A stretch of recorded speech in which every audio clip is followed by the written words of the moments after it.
નમસ્તે વિદ્યાર્થી મિત્રો, ધોરણ 10 ગણિત ચેપ્ટર નંબર 7 યામ ભૂમિતિ તમારા બોર્ડના પેપરમાં વિભાગ બી માં 2 માર્ક્સના 2 પ્રશ્નો, વિભાગ સી માં 3 માર્ક્સના 2 પ્રશ્નો, ટોટલ 10 માર્ક્સ અને 1 માર્ક્સનો વિદ્યાર્થી મિત્રો હેતુલક્ષીમાં પૂછાશે. એટલે કે 11 માર્ક્સ વિદ્યાર્થી મિત્રો તમારા પાક્કા થઈ જશે. માત્ર 2 જ સ્વાધ્યાય છે. 7.1 એમાં અંતર સૂત્ર અને 7.2 એમાં વિભાજન સૂત્ર અને મધ્ય બિંદુના યામ શોધવાનું સૂત્ર. માત્ર 2 જ સ્વાધ્યાય કરીને તમે તમારા 11 માર્ક્સ પાક્કા કરી શકો છો. તમારા માટે ચેપ્ટર નંબર 7 યામ ભૂમિતિની મેં અલગથી પ્લેલિસ્ટ બનાવેલી છે. એમાં ઉદાહરણના સ્વાધ્યાયના બધા જ દાખલા સમજૂતી સાથે તમને મળી રહેશે. તો આજે આપણે જોવાના છે 7.1. તો આપણે સ્ટાર્ટ કરીએ. અને તમે પ્રથમ વખત તમારી જ ચેનલમાં આવ્યા હોય તો 2 હાથ જોડીને નમ્ર વિનંતી કરું છું કે વિડીયોને લાઈક કરીને ચેનલને સબસ્ક્રાઇબ જરૂર કરી દેજો. તો આપણે સ્ટાર્ટ કરીએ. તો વિદ્યાર્થી મિત્રો અહીંયા તમે જોઈ શકો છો 7.1 માં ટોટલ 10 દાખલા આપેલા છે અને 10 દાખલામાં માત્ર એક જ સૂત્રનો આપણે ઉપયોગ કરીશું. એ સૂત્ર કયું છે વિદ્યાર્થી મિત્રો? અંતર સૂત્ર. નામથી જ તમને ખબર પડી જાય કે 2 બિંદુ આપેલા હોય અને 2 બિંદુ વચ્ચેનું આપણે અંતર શોધવું હોય તો કયા સૂત્રનો ઉપયોગ કરીશું?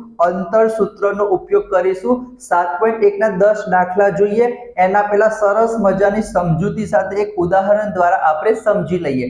અહીંયા જેમ કે એક બિંદુ આપેલું છે અને આને શું કહેવાય? બિંદુના યામ કહેવાય. જે પહેલું હશે એ x યામ હશે, બીજું હશે એ અમારું y યામ હશે. તો અહીંયા તમે જોઈ શકો છો એક બિંદુ A આપેલું છે, એના યામ આપેલા છે 5 અને 3 અને બીજું બિંદુ કયું છે વિદ્યાર્થી મિત્રો? B આપેલું છે, એના યામ છે 8 અને 7. હવે તમારે શું કરવાનું છે? આ 2 બિંદુના યામ તમને પરીક્ષામાં આપેલા હશે. તમારે શું કરવાનું છે? કોઈ પણ એક બિંદુને આપણે નામ આપી દઈશું x1 અને y1 અને બીજા બિંદુને શું નામ આપીશું? x2 અને y2. ખબર પડી? તમને ખબર ના પડે ને તો આટલું યાદ રાખજો, 11 અને વિદ્યાર્થી મિત્રો 22. તમે આને x1 y1 નામ ના આપો, તમે આને x2 y2 નામ આપશો તો પણ ચાલશે, આને x1 y1 નામ આપશો તો પણ ચાલશે, પણ 11 એ તમારે સાથે રાખવાના છે 1 1 અને એ જ પ્રમાણે વિદ્યાર્થી મિત્રો 22 એટલે કે 2 અને 2 સાથે રાખવાના છે. આમ તો સૂત્ર ઈઝી જ છે, પણ જો તમને યાદ ના રહેતું હોય, કન્ફ્યુઝન થતું હોય તો વિદ્યાર્થી મિત્રો 11 અને 22 યાદ રાખજો. 12 21 કે એવું કંઈ ના કરી દેતા. 2 એકડા સાથે હોવા જોઈએ અને 2 બગડા સાથે હોવા જોઈએ. અને એના પછી 2 બિંદુ A અને B છે તો એ બંને વચ્ચેનું અંતર શોધવું હશે તો AB બરાબર વર્ગમૂળમાં આપણે શું લખીશું? x2 - x1 નો વર્ગ. વચ્ચે હંમેશા પ્લસની નિશાની આવશે અને y2 - y1 નો વર્ગ. તમે કહેશો સર અમારે સ્કૂલમાં તો x1 - x2 કીધું છે, y1 - y2 કીધું છે, તો અમારે શું કરવાનું? તો તમે વિદ્યાર્થી મિત્રો x2 - x1 લખશો કે પછી x1 - x2 લખશો, તમારો આન્સર સેમ જ આવશે. તમે કહેશો સર એવું કઈ રીતના પોસિબલ હોય? તો હું તમને બતાવું. આપણે 5 - 3 કરીશું તો જવાબ 2 આવશે. 2 નો વર્ગ કરીશું તો જવાબ કેટલો આવશે વિદ્યાર્થી મિત્રો? 4 આવશે. હવે તમે આગળ પાછળ લખશો, 3 આગળ આવતા રહ્યા, 5 પાછળ જતા રહ્યા. 3 માંથી 5 જાય તો -2 આવશે અને -2 નો આપણે વર્ગ કરીશું તો એ પણ વિદ્યાર્થી મિત્રો કેટલો આવશે? 4 આવશે. તો કોઈ પણ સંખ્યા હોય એનો જ્યારે પણ આપણે વર્ગ કરીશું તો આન્સર હંમેશા વિદ્યાર્થી મિત્રો કેવો આવશે? ધન સંખ્યા આવશે, પોઝિટિવ સંખ્યા આવશે. તો અહીંયા વિદ્યાર્થી મિત્રો તમે આગળ પાછળ લખશો તો પણ વાંધો નહીં આવે. હવે શું કરવાનું છે? કિંમત મૂકવાની છે અને જવાબ આવશે. એક વખત ચેક કરેલો વિડિયો ચાલુ જ છે. ઓકે, ચલો આપણે શું કરીશું? સૌથી પહેલા વર્ગમૂળ આપેલું છે તો સરસ મજાનું વર્ગમૂળ આપણે દોરી દઈશું. કૌંસ આપેલો છે તો કૌંસ કરો. x2 સર કેટલા આપેલા છે? x2 આપણી પાસે 8 છે તો x2 ની જગ્યાએ 8 લખો. x1 કેટલા છે? x1 5 આપેલા છે તો x1 ની જગ્યાએ આપણે 5 લખીશું. ઉપર 2 એમના એમ, પ્લસની નિશાની એમના એમ. y2 સર y2 આપણને 7 આપેલા છે, y2 આપણને 7 આપેલા છે. y1 આપણી પાસે સર 3 છે તો y1 ની જગ્યાએ આપણે કેટલા લખી દીધા? 3 લખી દીધા. Very good. હવે આપણે નેક્સ્ટ સ્ટેપમાં જઈએ તો સર 8 માંથી 5 જાય તો કેટલા આવશે? સર 8 માંથી 5 જાય ને તો 3 આવશે અને એ જ પ્રમાણે અહીંયા 7 માંથી 3 જશે તો સર કેટલા આવશે? 4 આવશે। હવે મારી પાસે નીચે જગ્યા નથી તો હું સાઈડમાં લખું છું, પણ તમારે તો નીચે જ લખવાનું છે। હવે આપણે જોવા જઈએ વિદ્યાર્થી મિત્રો તો 3 નો વર્ગ કેટલો થશે? 3 ગુણ્યા 2 નહીં કરવાના, 3 નો વર્ગ એટલે 3 નો 3 સાથે જ ગુણાકાર કરવાનો, તો 3 તરી કેટલા થશે વિદ્યાર્થી મિત્રો? 9 થશે અને 4 નો વર્ગ કેટલો થશે વિદ્યાર્થી મિત્રો? 16 થશે। 16 ને 9 કેટલા થશે વિદ્યાર્થી મિત્રો? તમે કહેશો 16 ને 9 તો 25 થશે અને આપણને ખબર છે કે 25 નું વર્ગમૂળ કેટલું થાય? 5 થાય। એનો મતલબ કે આ બંને વચ્ચેનું અંતર કેટલું હશે? 5 એકમ હશે।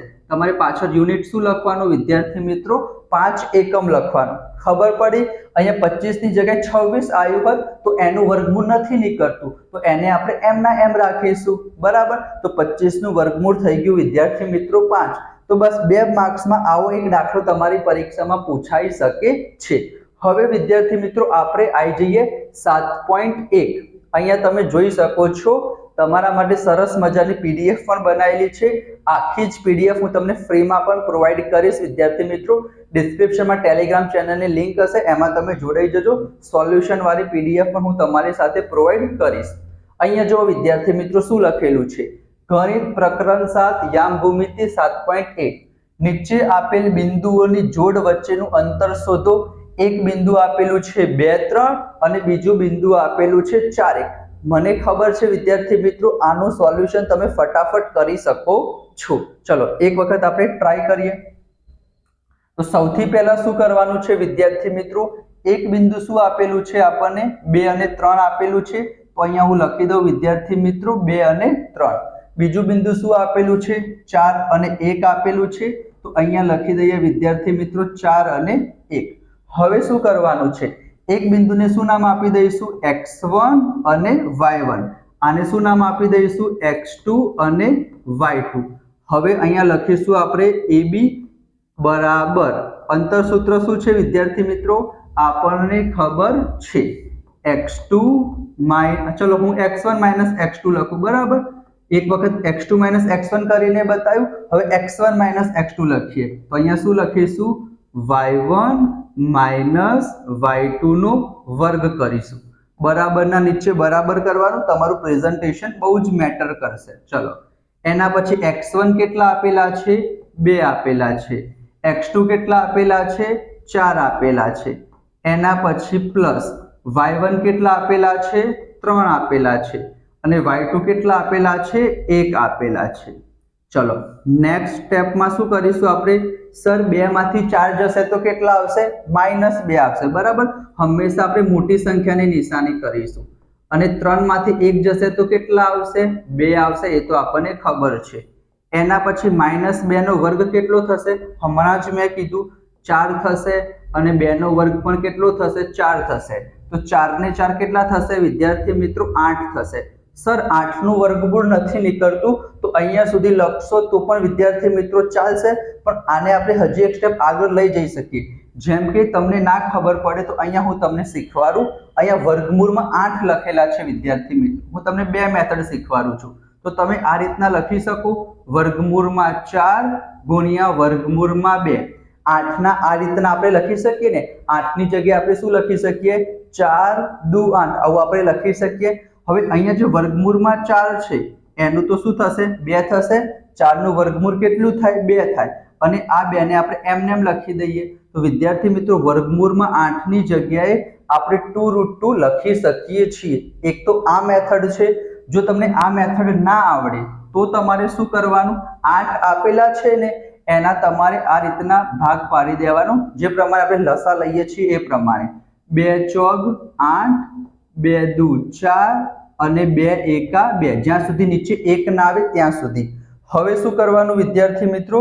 તમારે અહીંયા 2 ના ગ્રુપ બનાવવાના। જો અહીંયા 2 નું એક ગ્રુપ બની ગયું, જે ગ્રુપ બની જાય એ બહાર લખી દેવાનું અને જે એકલું વધે ને એને આપણે ક્યાં લખી દઈશું? અંદર લખી દઈશું। તો 2√2 આ પ્રમાણે કરશો તો પણ વિદ્યાર્થી મિત્રો તમારો આન્સર ઇઝીલી આવી જશે। તો તો આ હતો પહેલો દાખલો વિદ્યાર્થી મિત્રો. એના પછી બધા જ દાખલાની પ્લેલિસ્ટ આપણે બનાવેલી છે. વારા પરથી બધા જ વિડીયો તમે જોઈ લેજો. તમારો એક પણ માર્ક્સ નહીં કપાય. તમારે કયું ચેપ્ટર શીખવું છે, કયો દાખલો શીખવો છે, વિજ્ઞાનમાં કયું ચેપ્ટર શીખવું છે, ઇંગ્લિશ ગ્રામરમાં તમારે શું શીખવું છે, બધી જ વસ્તુ તમને આ તમારી જ ચેનલ છે વિદ્યાર્થી મિત્રો. અહીંયા બધી જ વસ્તુ મળી રહેશે.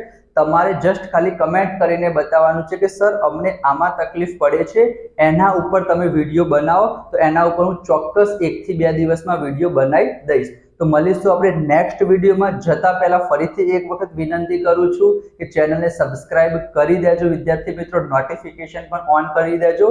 તમારા દોસ્તો સાથે શેર જરૂર કરજો. મળીશું નેક્સ્ટ વિડીયોમાં. ત્યાં સુધી જય Shri Krishna, Radhe Krishna. Thank you so much.